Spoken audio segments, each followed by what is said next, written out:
Hello, welcome to my little project that I'm going to do, and hopefully what I'm going to do helps others. I have a Brother SE600. It's a 4x4 print area or stitch out area.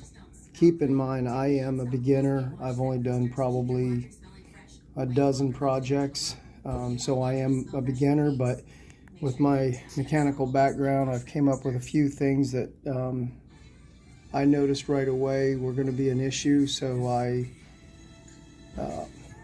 made them work. First of all, let's talk about my 8x5x8 or 4x8, whatever this is, multi-position hoop. Bought it on Amazon, and it was a little weird fitting in here. It didn't actually sit all the way in. So right in this area, right in there, and same on this side. I don't know if you can see down in there, like right down in there. Just some small cuts with my hacksaw blade, widened that up just enough on both so it seats down in there. And then with the digitizer that I used, she took my elongated art and she broke it down into two parts. So I'm going to be able to do an 1.5 inches, around 1.25 inches to 1.5 inches tall by 6.25 inch logo on the back of my hats. I just have to do them in two stages. So I do the front here with the GA, and then I do rotation 90 degrees because the hat's in there sideways, and then I go down 6 millimeter. That's going to create the correct space between the GA and the next period when I move the hoop. When I do the FT, I'll do 90-degree turn and I'll do up 6 millimeter, and the gap will be perfect. But something else, if anybody out there has any hooping problems with their aftermarket hoops, or their embroidery comes out looking crappy, chances are your hoop, like mine, let me get it stuck in here and I'll show you exactly what I'm talking about. When I clip my hoop in here, my hoop will dance. Has nothing to do with my saw cuts. All they did is allowed it to sink down in. But because these, forgive my fingers, I'm trying to do this with my cell phone. These hoops are really deep right here on their posts. So it gives it a lot of room to be sloppy. So what I've done is, on an improv, so I bought a box of stick pins anyway to help hold back garments and whatnot. And with a stick pin, come right in here next to your pin, next to your mounting post, and push in your pin. And then on the far side, right over here, you're going to do the same exact thing. Once you slide them in there like little wedges, this thing's tight as a rock. So you're not going to get stitching that's really erratic because of the hoop moving on you as it's trying to walk. Your hoop's going to stay true with the machine. So you just shove these pins down in there. Be careful. You don't want to go breaking nothing, but it just makes it a little bit more rigid. And then, of course, when you're doing hats, there's a lot of elasticity right here, which allows your hat to kind of move around. So I'm going to show you a little something I do for that as well. Some of you may already do it. If you do, I wish you'd have shared it before I did several hats. This is just an improv I personally came up with. I hope it helps others. So let me get this set up to show you that. Okay, back to hooping one of these beanie caps on the large hoop. It can be very challenging trying to hold that hoop in and tighten this up out here. So I went to Harbor Freight. I picked up some really small C-clamps and vice grip clamps, and they actually worked as like 2 to 3 extra hands. So next thing I want to show you is how to make this better simply. Scotch double-sided tape. Okay, so I've got the double-sided tape right under this front ledge. I got the back pulled up tight when I clamped, so let's get it hooked up and start the first stitch. Okay, I've got my hat back in the machine, got my pins in, it's really tight. Look at that, there's no wobble at all, solid. So I'm going to come over here now and I want to select my first piece. I need to rotate it 90 degrees. Oh, and before anybody messes up like most do and I did, turn your hat inside out because you want to do it where this flips up and is correct. If you do it with a hat normal, you're going to flip it up and look at your backer paper. So now we've selected that, we rotated it, hit OK. Now we want to go to move, and we want to bring it down 6 millimeter.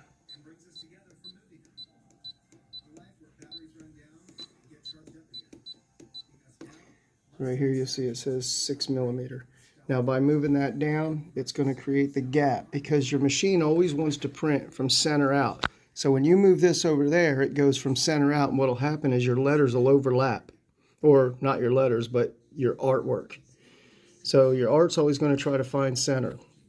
So I recommend anybody that does a partitioned letter or word, make sure you demo it out on a rag or something that you can use as like scratch paper, get your spacing figured out, and then go from there. So with all that set, let's hit OK, hit end, hit embroider. It's going to take over, and then put my foot down. And let's go.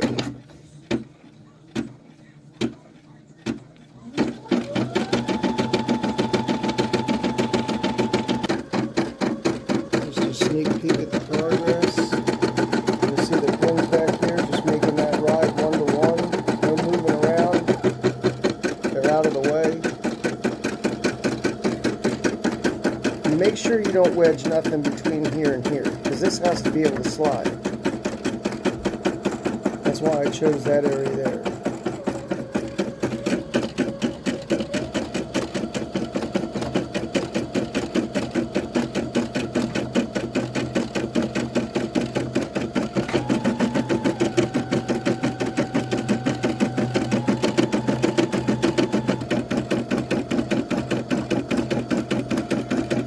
It's almost coming to an end.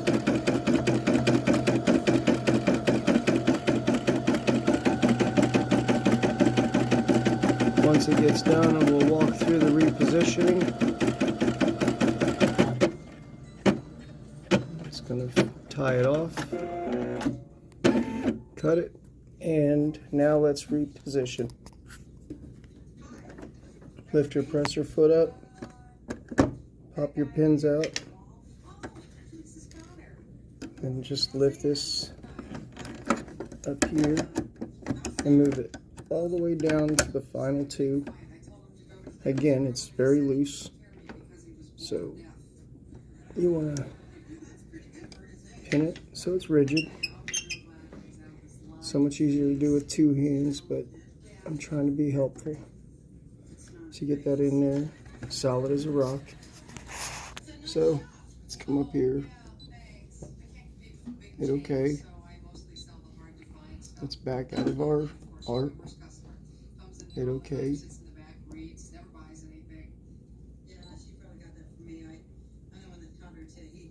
Select the other half, set it, rotate 90, move. Now this time we're going to go up 6 millimeter. Okay, hit OK. Now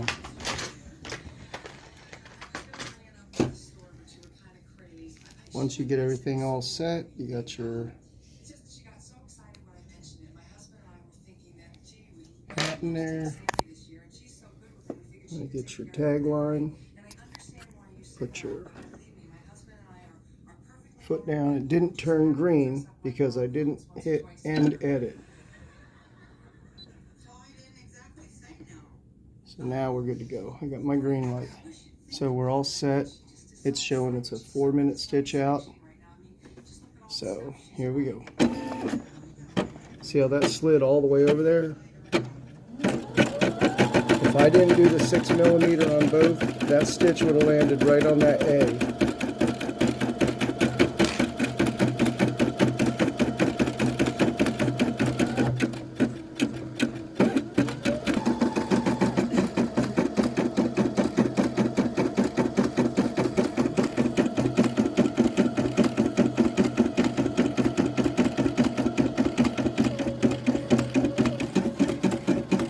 Here we are coming to the finish line. Nice big full letters, and mostly because with the pins, my hoop's not dancing around. If your hoop is shaking, then your stitches aren't going to be as full as they should be.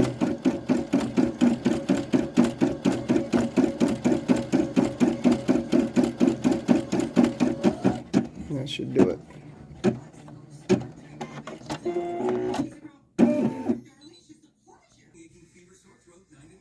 Here is the final product. It actually looks really good.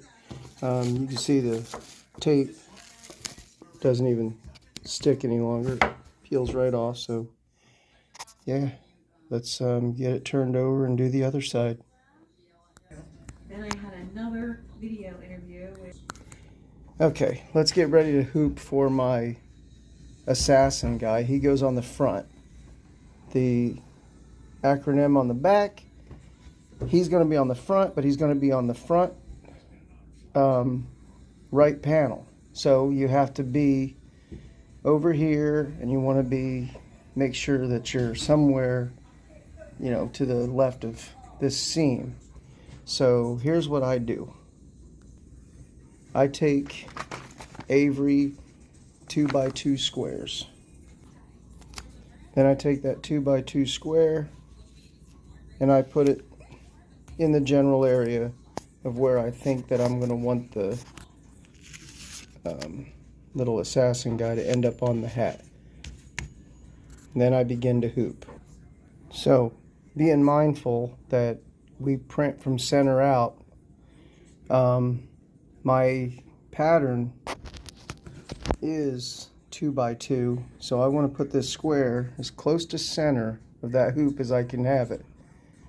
And then down here there's like a 1-inch gap right here, and that 1-inch gap will allow my guy to end up like from here to somewhere around in here.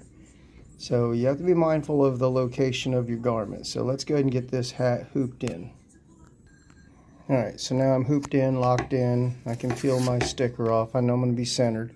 So next thing I want to do is take my double-side tape and reinforce a little bit underneath around there, so it's one with the backer paper.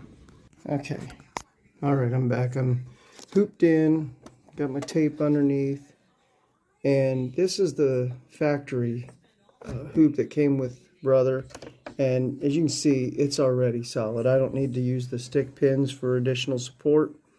So at this point, let's go ahead and call up our pattern.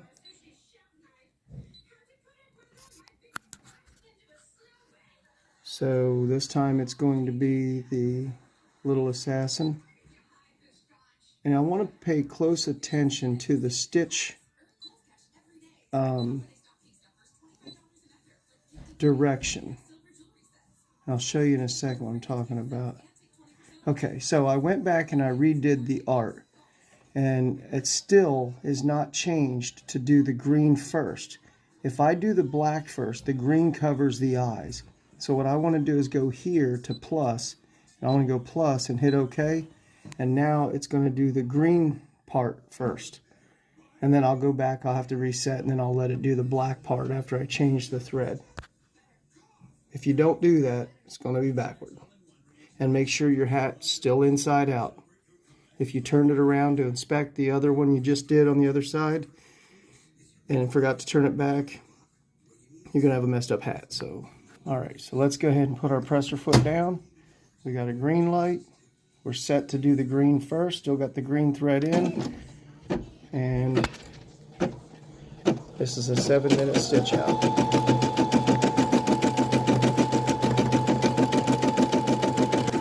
While that's stitching out, I'm going to get my bobbin and my thread out and be ready for my thread change.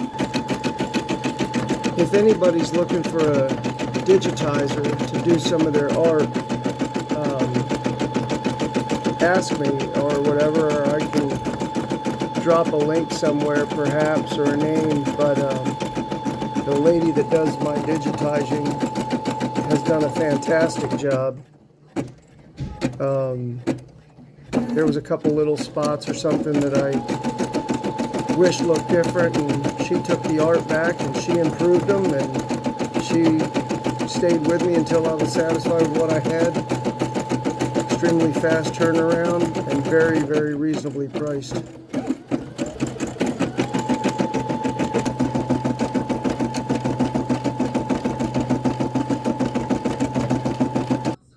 Okay, I've done my color change and rethread. However, my black stitch out always starts right here in the green, leaving a black dot when I rethread. So what I do is I'll leave this out for the first few cycles, and once the stitch jumps up to start the mask, then I'll stop it and I'll thread. So let's go ahead and do that real quick. So what I want to do is come over here. It's set up the stitch, put my presser foot down. Now it's going to do the black. I'm just not going to let it hit something. There we go. So I'm just going to let it do the black only, and I won't be switching, but I got to get this switched around. I had it before and I got to get it back. So anyways, let's get the black going. First thing we're going to do is do a couple threadless stitches just to get it out of the green. And then stop. Now I want to call my needle, and I'm going to go ahead and thread it. Get my tweezers here. Pull it out.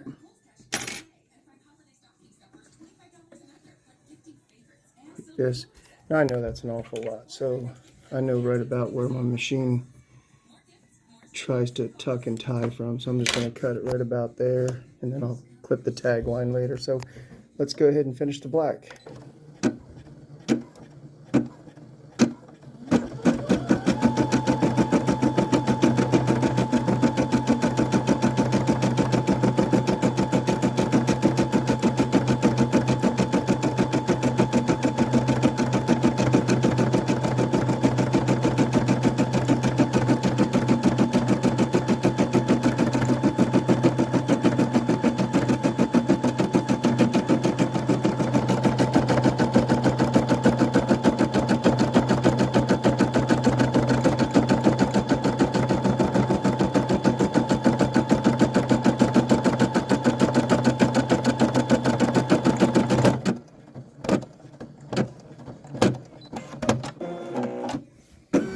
That's it. Let's raise our presser foot, get unclipped, bring it out. It's a long way. And there he is. Let's get this unhooped and see how the hat looks. Alright, here we are, final project. Green Assassin fishing team. There's the Green Assassin. He's on the brim. And then turn it on the back. The Green Assassin Fishing Team acronym, G.A.F.T.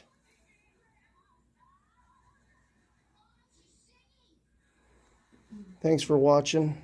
I hope any of my tips may have helped somebody. Like I said, I'm a novice myself, but I've noticed a few things that might make people's embroidering lives a little bit easier. And beanies are hard, so anyway, there it is.